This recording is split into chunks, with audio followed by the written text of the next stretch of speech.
Greetings, my lords and my ladies. Welcome to another episode of Chronicles of the Immortals, where we uncover stories of our beloved heroes. And tonight I will tell you the tale of the god of war, Ares.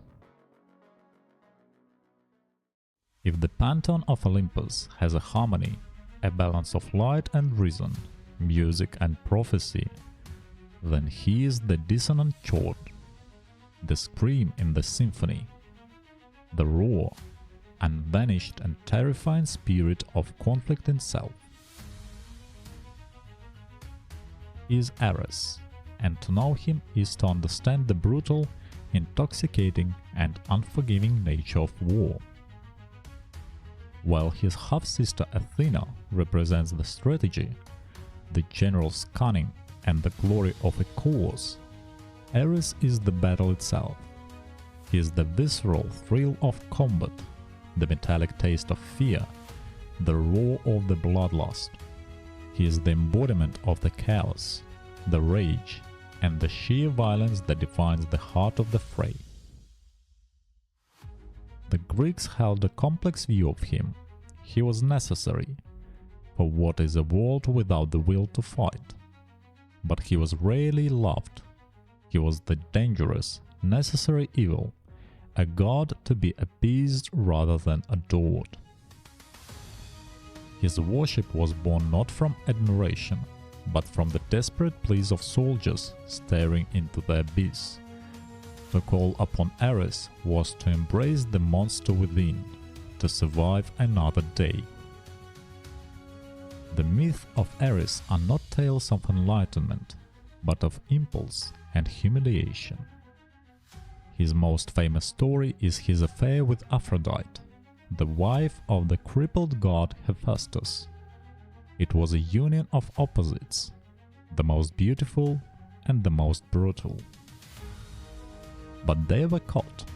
Hephaestus, the master of craftsmen, crafted a net finer than spider silk but stronger than adamant, and trapped the two lovers for all the gods to see and laugh at. For Ares, the god of strength, this public shaming was a worse defeat than any battlefield loss. In another tale, he was bested and imprisoned in a bronze jar for 13 months. His mighty roar silenced. It took the trickery of another god to free him. This again shows a recurring theme. Ares's raw power is often outmatched by intellect and craft.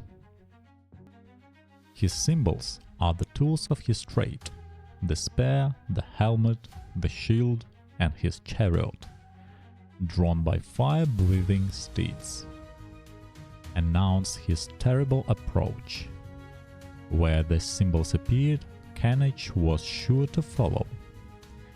But Ares never truly died with the fall of Olympus.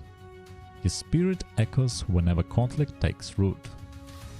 In the relentless march of armies, in the clash of ideologies, in the primal human instinct to fight. He is the god who understands that war is not just a means to an end, but a state of being, a terrifying, thrilling, and deeply human reality.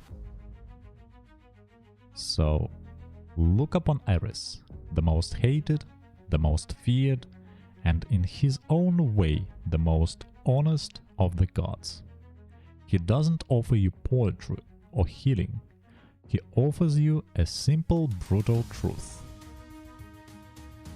In the heart of every conflict, in the rage that fuels the fight, the god of war is forever present. Thank you for watching, and see you again in the Infinity Kingdom. Bye bye.